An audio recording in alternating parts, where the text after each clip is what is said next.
para lo que dice, oye, las exportaciones siguen creciendo, las exportaciones siguen creciendo, pero los trabajadores no se ven beneficiados. El ingreso promedio de los trabajadores formales del sector es entre 52 y 97% mayor al de los informales. Y el sector fue responsable, en otro trabajo, el sector fue responsable de la creación de 100.000 nuevos puestos de trabajo en el año entre el 2001 y el 2019. Es un montón de gente. Es un montón de gente. Este programa llega a ustedes gracias a... Un cuarto de la población trabajadora en Perú hace el 6% del PIB. De nuevo, te invito a pensar en lo poco productivo que es el promedio todavía del sector, o, si lo quieres ver el vaso medio lleno, todo el espacio que tienes todavía para subir en productividad. O sea, bastaría nada más que se iguale en productividad al trabajador promedio del Perú, solamente que lo iguales. Y ya podrías estar hablando de una contribución gigantesca al Producto Nacional. 16% de la venta de trabajo nacional, agro total, y si es solamente la parte de agroexportación, 50%, creo que fue un poquito retrasada, pero no deja de ser, verás ahora, es el 50% de las exportaciones no tradicionales, cerca del 11% del empleo formal privado, vamos a ver ahora una estadística más actualizada de eso, y un 18% de la superficie agrícola. Esa es como sector agroexportador. ¿Qué cosa? Construimos un índice de volumen de las exportaciones agrarias del 2010 hasta el año pasado. Lo que pueden ver es una mejora considerable, lógicamente. Tuvimos aquí, como saben, un bajón, ¿no?, en estos años, y luego desde ahí hemos seguido creciendo, pero fíjense que no hemos podido recuperar la velocidad a la que uno hubiera esperado que estuviéramos si no hubiéramos tenido esta caída del 23. Entonces, claro, hemos mejorado, sí, estamos en récords, por supuesto. Hubiéramos podido estar todavía mejor si no hubiéramos tenido este lapso del 23. Ahora, a pesar o en línea con esto, lo que has tenido es una caída bastante fuerte de los indicadores de pobreza entre hogares rurales. Acá estoy diciendo hogares rurales, aquellos en los que el jefe del hogar dice que se dedica al agro. A eso nos referimos como hogar rural. Entonces, en el 2004 no vamos más atrás porque las estadísticas comparables en el Perú de pobreza no van más atrás del 2004. En el 2004 no existe nada comparable. En el 2004 teníamos 86% de pobreza de hogares agrícolas, 46-47% de pobreza en hogares no agrícolas. Hasta el 2024, que es la última cifra que tenemos, en mayo va a salir la del 25, pero la última que tenemos es el 24. En agrícolas tenemos hoy 40% de pobreza, ¿no? Una caída realmente gigantesca de 40 puntos, pero todavía demasiado alta. Estamos hablando del 40%. Y en hogares no agrícolas más cerca del 25%. Entonces, se ha cerrado esa brecha, sí. Ya en los últimos años el cierre ha sido menor, y todavía queda mucha gente por integrar a la economía productiva dentro del sector agrario. No estamos hablando acá de 40% de pobreza. Se puede leer, y creo que muy en línea con lo que decía Fernando, además al inicio, en riego tecnificado y con el uso de semilla mejorada, con el uso del impuesto a la sociedad productiva, ser exportadora. Hay muchísima gente que se puede seguir integrando a cadenas de alto valor que hoy de repente no estamos viendo.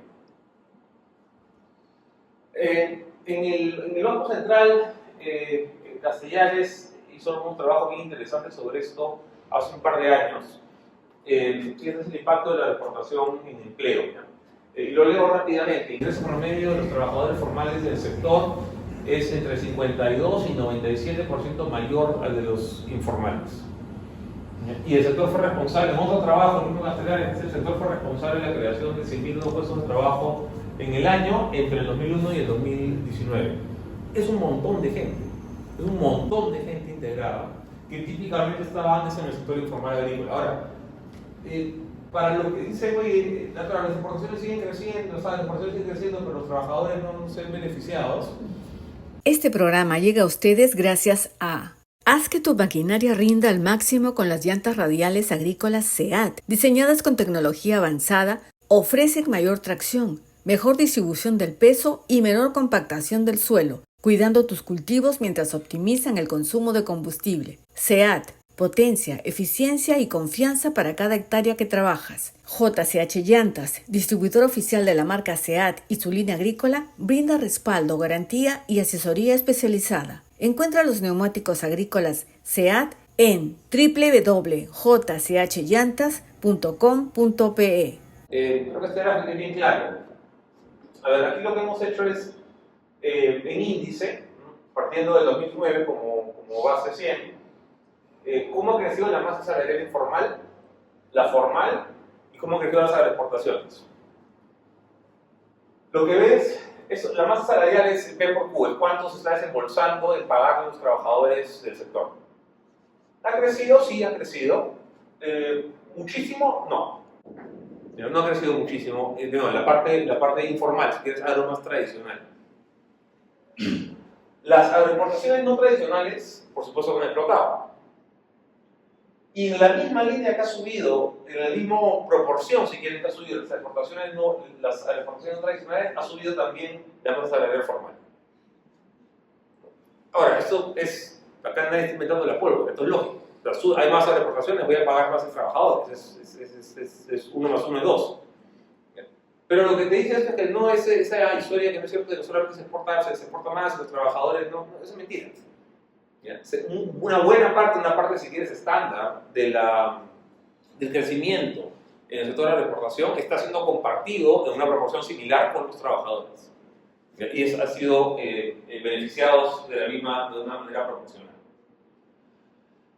Estos temas actualizados, ¿cuánto ya durante el año pasado, en la data de planilla que tenemos, cómo ha crecido el sector? Diferentes sectores en planilla. ¿Ya? Esto es solamente quita categoría, planilla, con CTS, gratificación, como dio mano. Fíjense, el crecimiento total del año pasado de planilla fue bastante bueno. Por lo menos tenemos acá el tercer trimestre. 6.4% de crecimiento en planilla.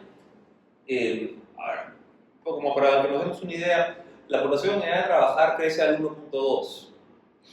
Entonces, estamos creciendo acá 5 veces más rápido de lo que crece la población en edad que empieza a trabajar.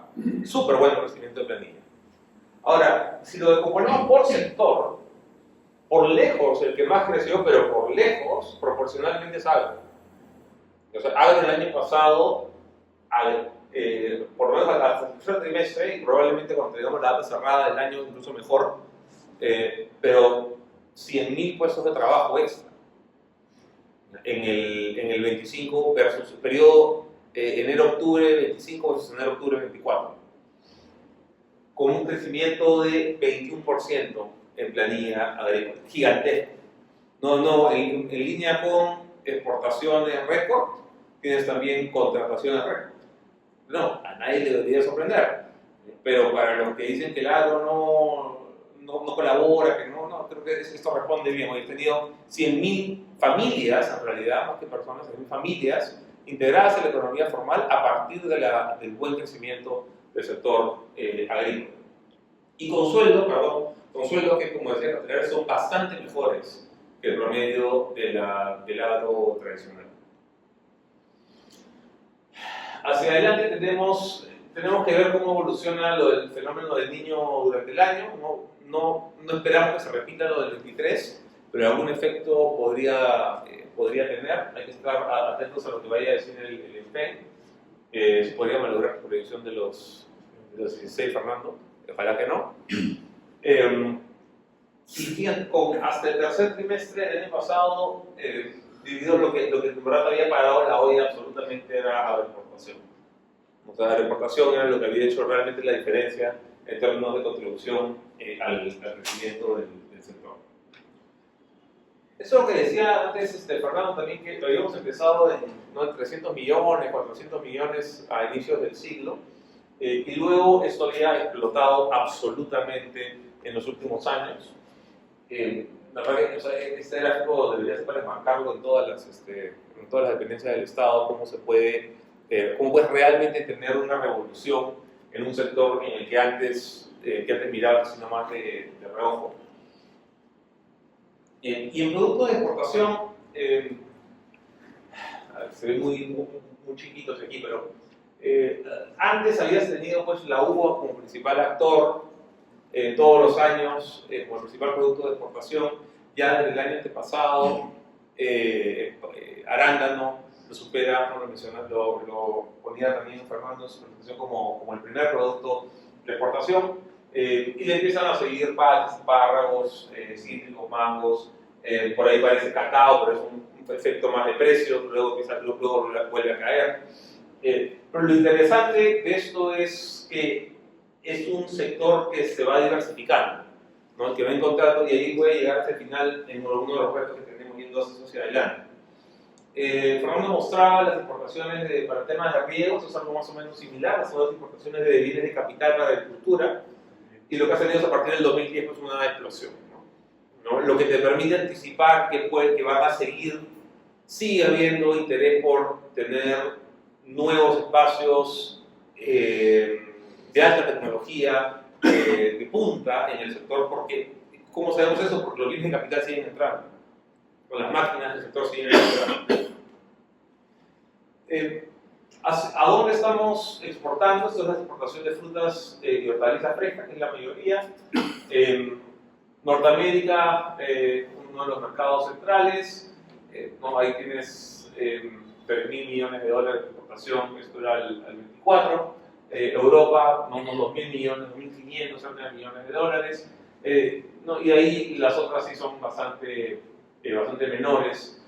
Asia, en tercer lugar. Y si uno piensa que no más de la mitad del mundo está en este espacio de aquí, uno por simple peso demográfico debería estar pensando en, oye, tenemos un Shanghái, tenemos una ruta de acceso directo, y le estamos vendiendo, sin embargo, a una fracción de lo que le vendemos a Europa y a Estados Unidos.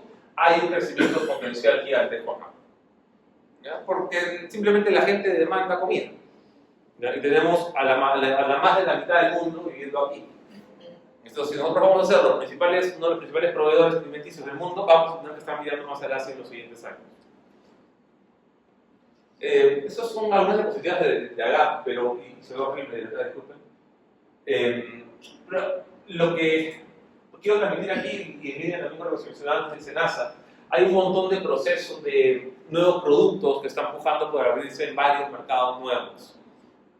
Quizá muy probablemente el futuro de la agricultura peruana, de la exportación peruana en los siguientes 10 años va a depender de algunos de estos, probablemente algunos de los mencionados en la anterior presentación.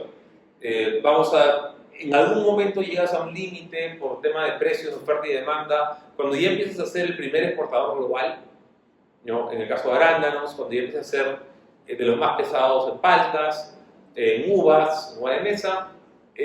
Imaginemos que tú duplicas su producción, eres el doble de productivo, eso se va a ir a precio. ¿Ya? Entonces, ya empiezas a tener un techo bien claro. ¿Ya? ¿Cómo te sales de ese entrampamiento con nuevos mercados? Y para eso necesitas protocolos fitosanitarios, evidentemente, y un fortalecimiento del SENASA. Pero cuando pensemos en la exportación de acá, los siguientes 15 años, está acá, en algún lugar de acá. Eso es un tema de ensayo y error y esa apertura de mercados. Con esto ya voy terminando. Eso es lo que dice el Ministerio Midagri que va a hacer. Acá Fernando era escéptico de varias de estas. ¿No? Más de casi 1,5 millones de hectáreas. ¿No? Y acá Fernando decía: no. Está como mi hija, yo tengo una hija de 2 años, cuando le ves algo dice: no. Ojalá no me equivoque. Pero mira, el punto de la vida, imaginemos que sale. Ya, mágicamente, imaginemos que sale. ¿Qué voy a sembrar acá? ¿Ya? ¿Quién lo va a sacar? Me enseñaban, creo que era en Ica. Estaba en Ica y me enseñaban un video de un TikTok de una compañía española que está reclutando transportistas, conductores de camión. ¿Ya? Y me decían: oye, vénganse acá a trabajar en España, ¿no? Les pagamos no sé cuántos euros al día, ¿no? Yo me arreglo su visa, vienen con su familia. Me decía: y por eso no tenemos personas que manejan los camiones, porque todos están yendo a España. Y ahí está el TikTok. Y es que realmente, o sea, hay mucha competencia por gente, por capital humano que pueda manejar el camión, que pueda tener otros trabajos también dentro del sector agrícola. Entonces ya, ok, vamos a, ¿qué cosas sembramos? Primero, algo que tenga algún mercado y que no nos empiece a presionar el precio. Como que metemos 1 millón de hectáreas más de arándano, no vamos a terminar. No tiene ningún sentido. Ok, ¿qué vamos a sembrar? ¿Quién lo va a sacar? ¿Cuál es la cadena de frío que vamos a tener? ¿Quién lo va a empacar? No tenemos el packing suficiente, tenemos los buques que están entrando y saliendo con la capacidad entonces, donde te empieza a apretar el zapato aquí es en la parte logística. ¿Ya? Y para eso, y ese tipo de soluciones son mucho más fáciles encontrarlas en espacios de coordinación sector público-privado que una empresa por su lado. Entonces, yo creo que si para algo deberían servir foros como eso, esta discusión como esa, es que el sector privado coordine entre sí y luego con el sector público de, ok, digamos que lo que tú me dices sale, y entonces, ¿qué?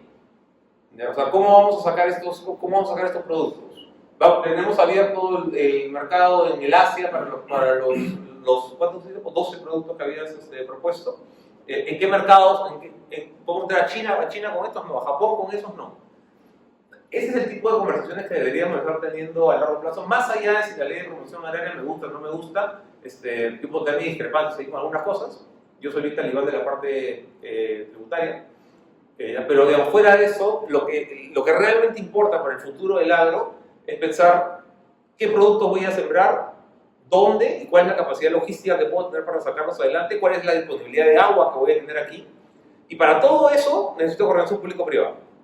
Y es mejor que el sector privado se ponga de acuerdo primero más o menos entre ellos y luego coordinar con el sector público para ver cuáles son los espacios que podemos ir abriendo en conjunto. Con eso ya concluyo y quedo atento a cualquier pregunta o comentario. Muchísimas gracias.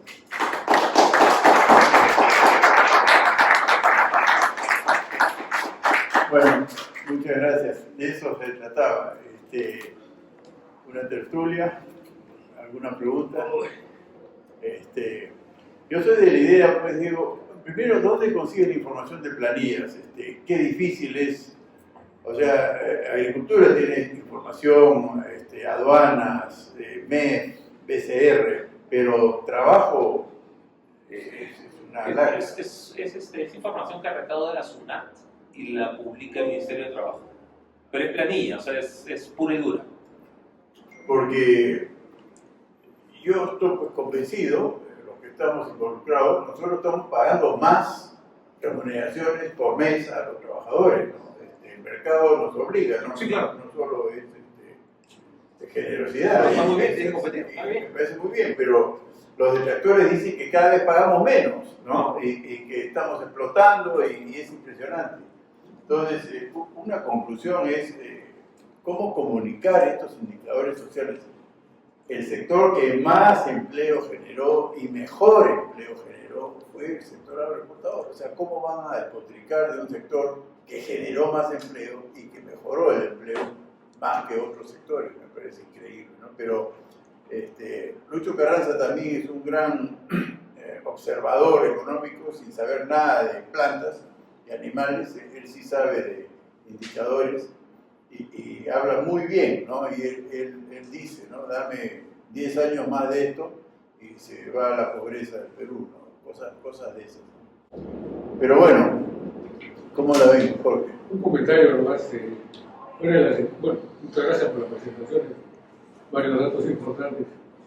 Pero un dato vivo fuera de las estadísticas, que además no aparecen ahí por la época.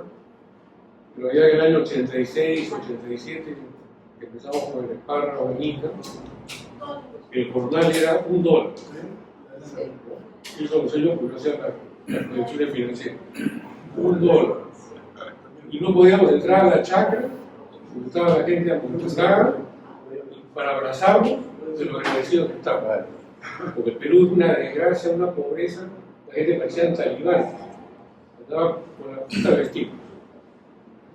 Pero ya en esa época, ya en los 90, ahí nomás, empezaron las ONGs en Inglaterra, tenía que llegar a Inglaterra para convencerlo, y los grandes titulares, ¿no? As Sparrows Spears with Workers' Tears. se lo tienen 40 años en esta vaina. Era $1. Y después ahí, el amigo Velázquez no me va a mentir, la pelea de ADEX con todas las ONGs que querían evitar el trabajo temporal. Impresionante. Entonces ese señor, pero si la campaña de Carro Claro. eran 45 días, brother, ¿cómo va a contratar los 12 meses? ¿No? Han pasado 40 años Y siguen con... y ahora los empresarios están como locos, para ver qué sembrar, esa es la belleza del Perú, ¿no? Qué sembrar en todo el año para tener a la gente 12 meses para que no se vaya acostado. O sea, hubieran matado, o sea, ese es el más claro ejemplo de lo que es el comunismo, el socialismo, como quieran llamarlo. ¿No? Son realmente traidores a la patria, a llamar por su nombre. ¿No? Así como a los empresarios los maletean, bueno, yo lo llamo traidores a la patria. Demostrado como estadísticamente. Porque si hubieran matado la ley temporal de trabajo, no estaríamos viendo el bienestar que estamos viendo. A pesar de todos los pésimos presidentes que hemos tenido. Porque si hubiéramos tenido presidentes reguladores nomás, ya pero estas cifras serían ya que ya teníamos pleno empleo, pero hace rato.